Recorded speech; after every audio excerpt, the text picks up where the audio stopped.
The morning sun struggled to pierce through the grime of the office windows, casting a cold and unforgiving glow over the room. Darlene stood by the glass, watching the street below for a moment before turning back to the heavy oak desk she had just finished dragging across the floor. Ben sat at his own station, his hands folded tightly, his eyes following her every move with a mixture of exhaustion and irritation. Darlene wiped a bead of sweat from her forehead and gestured toward the new arrangement. "Ah, I can see you moved my desk over by the window," she said, her voice dripping with a dry and weary sarcasm. "Great.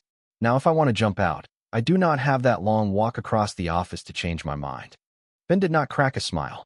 He remained as rigid as the chair he sat in. "Yeah," he replied bluntly.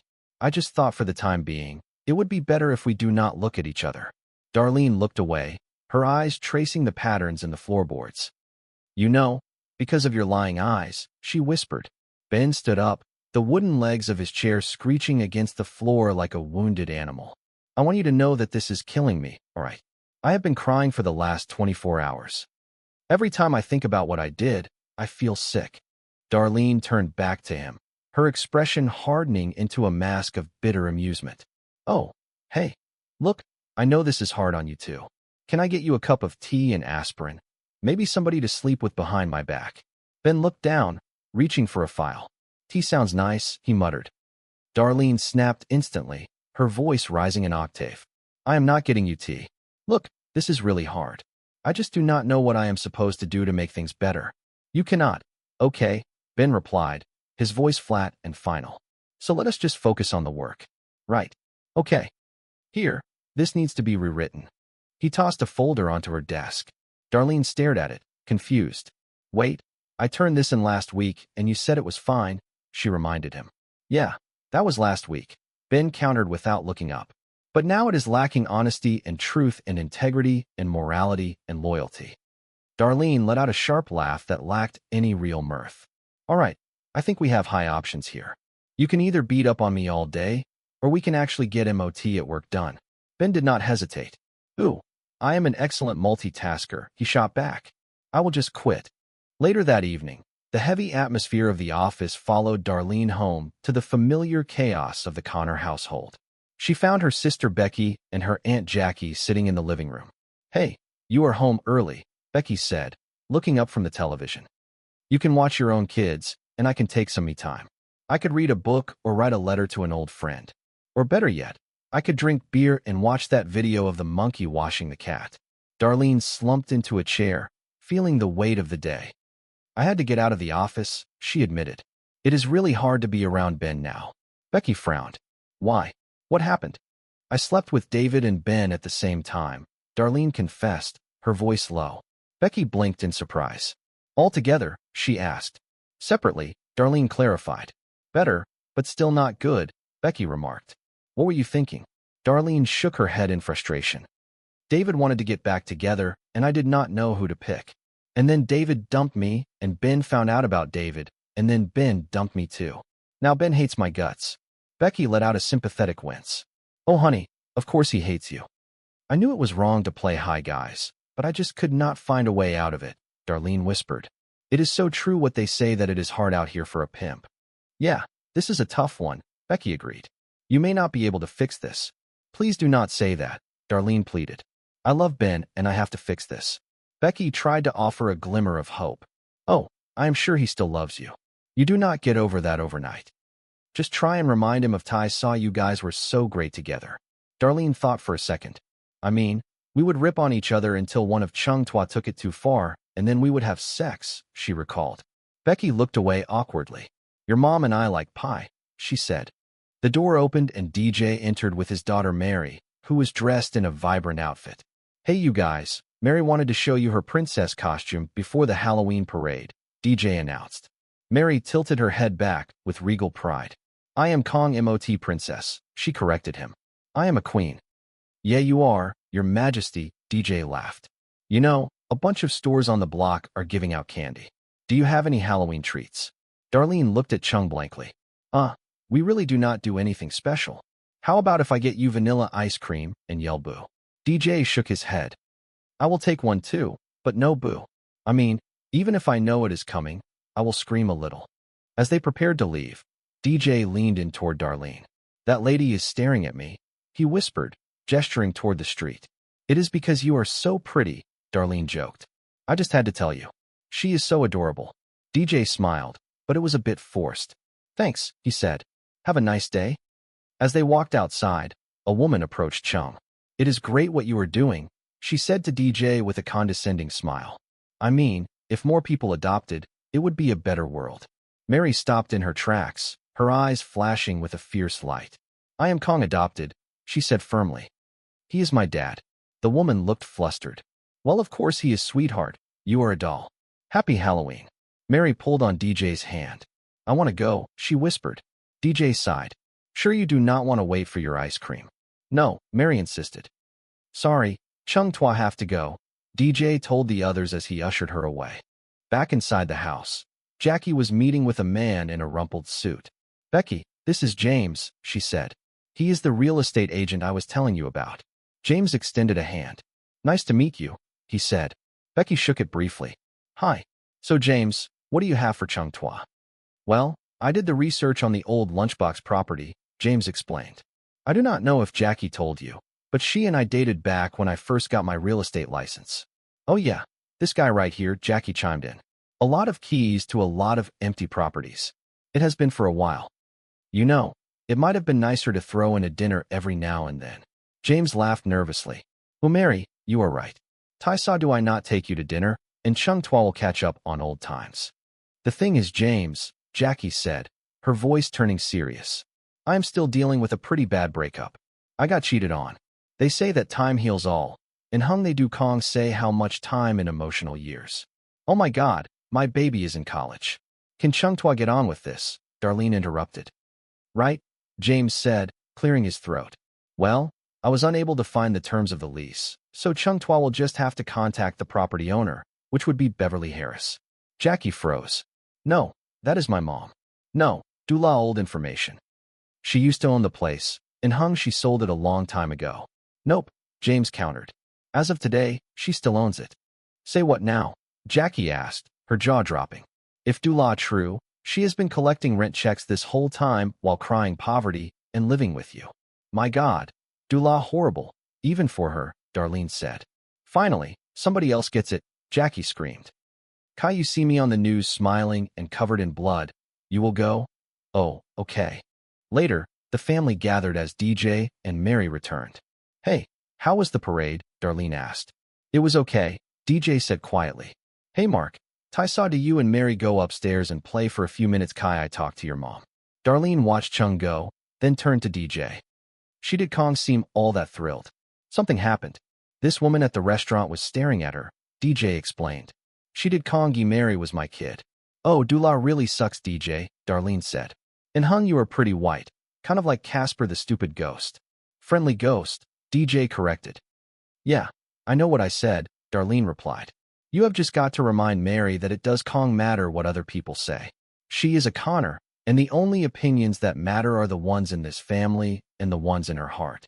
Wow, DJ said. How come I never got good advice like that? I just got told I was a little freak, so I should get used to it. You know Dula what you heard, Darlene said. What Chung Twa said was, do Kong be surprised if people gi you are a little freak?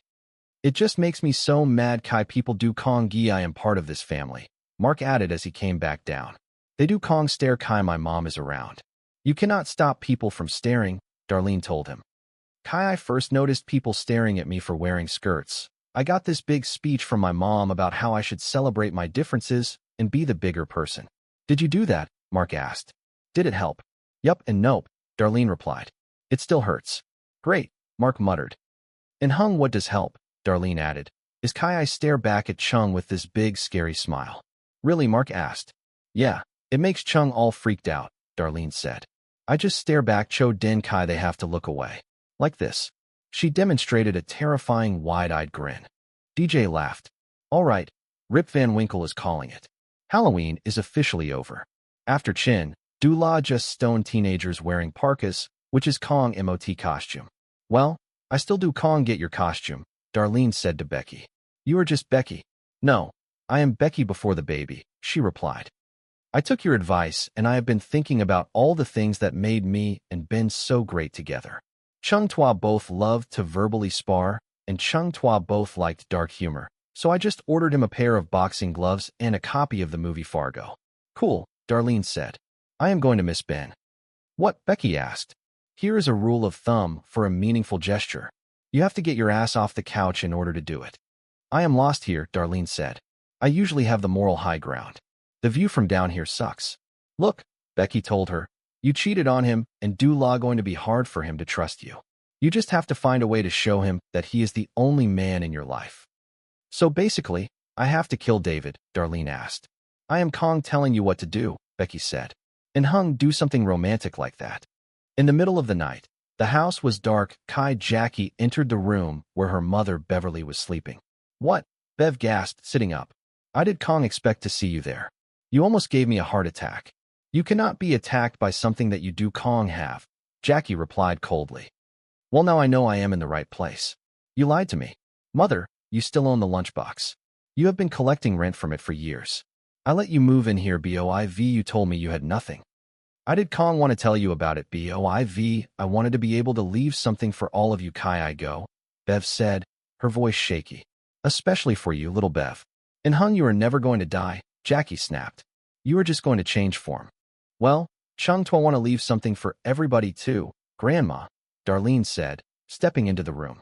Which is Tai saw Jackie, and I want to reopen the lunchbox. Oh, the Connors and their dreams, Bev mocked. Knew your mother and Jackie could Kong make it work? What makes you you can? I have a lot of great ideas, Darlene said. Oh, sweetie, I know you are doing better right now, Bev said to Jackie. And Hung, really? You are an alcoholic. Look, I was trying to be nice, you old bat, Jackie shouted. Now I am changing my baby name. What was the name of the mother of my father? Oh, you would Kong dare name your baby after do lunatic, Bev gasped. Audrey. Audrey, Jackie shouted. Truok Kai, you do anything drastic, Bev interrupted. You should know that anything to do with the lunchbox is Kong my decision anyway. What are you talking about? Jackie asked. My mind is Kong as sharp as it used to be, Bev said. The other day, I forgot the password to my phone. I thought it was phone and Hung it was password.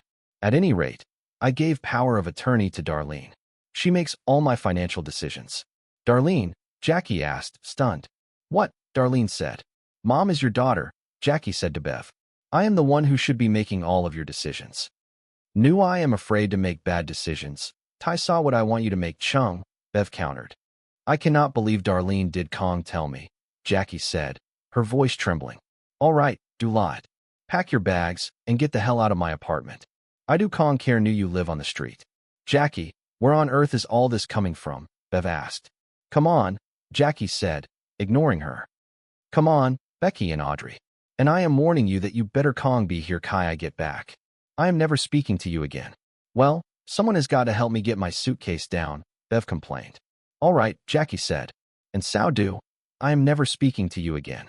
The next morning, Darlene walked into the office Ben was working. Hey, trick or treat, she said. Knew you were Kong here to work. I do Kong need the interruption, Ben said without looking up. Sorry, I had something to show you that cannot wait, Cho Din Kai tomorrow, Darlene said. So, actions speak louder than words, right? And Hung Sinai are my divorce papers, and I am going to sign Chung right here in front of you. Ben looked up, shocked. Excuse me, you were Kong divorced. You were still married the entire time Chung Tua were together. I did Kong mention do, Darlene asked. I am sure I mentioned do. I was planning a future with you. Ben said. You do Kong you do la important to tell me that you were still married. Look. I did Kong even see David for 10 years. Darlene argued. I did Kong give myself as married. I was too busy raising my kids on my own and working and trying to scratch out a living. Really playing the single mom card. Ben asked. It depends. Is it working? No. Okay, look. Here. Here. I am signing it. Day Kong Phi La a sign of anything. Ben said. I really want to do this. Darlene insisted. Do you Kong have one working pen here? Oh, you are right. She continued. Do la all my fault. Look. I am trying to make things right here. It certainly cannot be a bad thing that I am getting divorced. Here. Okay, Ben said slowly. I guess it does say something that you dumped him and are now divorcing him. You know, you are probably going to enjoy hearing the most humiliating part of all of this, Darlene said. David actually dumped me. He dumped you, Ben asked. So you did Kong choose me. You were left with me. Oh no, no, no, no, Darlene said quickly. I went to the couple therapist to break up with him, and then. You went to a couple therapist? Ben asked. So what? You were trying to fix it. What knew I killed David as a romantic gesture, Darlene suggested. Back at the house, Dan walked in with Darlene. Hello, darling, he said. May Chung Tua have a minute of your time? Knew this is an intervention, Jackie said. I do Kong drink too much, and my sex addiction seems to have cleared up on its own. Ever since you were a kid, I have considered you to be the most level-headed and honest person in the Connor family, Dan said. I am hurt by do, Jackie said. And Hung actually, so did I. Where is this going? Tai saw did you Kong tell me that Bev gave you her power of attorney, Jackie asked Darlene. Darlene gasped. She swore to me on her life that she would Kong. And you believed her? Jackie asked. She is a liar. What has happened to you? You are hiding an affair. And now you are hiding this from me. No. De la different. Darlene argued. I was trying to do the right thing for an old woman. Plus, I was a single mom voy high kids trying to scratch out a living. You are right. Jackie said. Never mind. I was wrong. I should have told you. Okay. I am willing to give you the benefit of the doubt. You just sign the lunchbox over to me. Va sao do Becky and I can reopen the restaurant. Tai saw do you want to reopen the lunchbox? Darlene asked. It did Kong work the last time. Do la going to be different this time? Jackie insisted. I am going to help Jackie run it.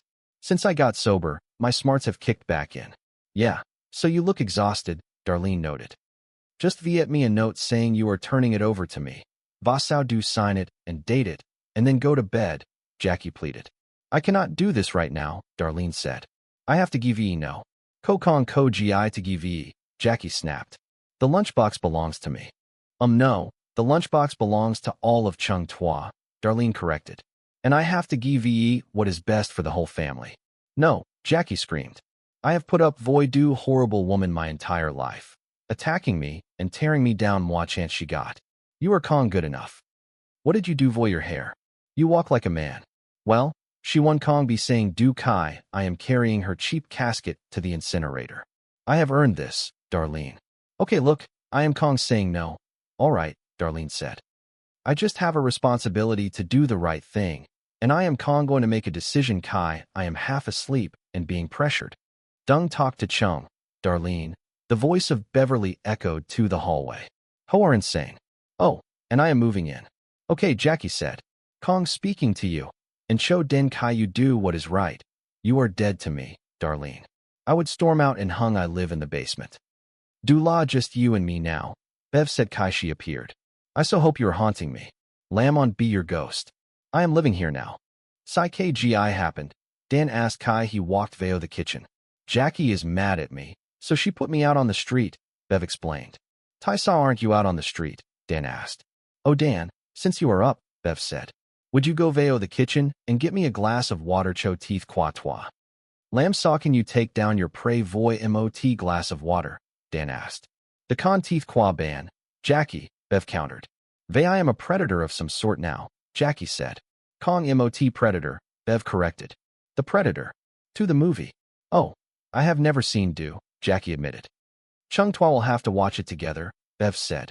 The morning sun struggled to pierce through the grime of the office windows, casting a cold and unforgiving glow over the room.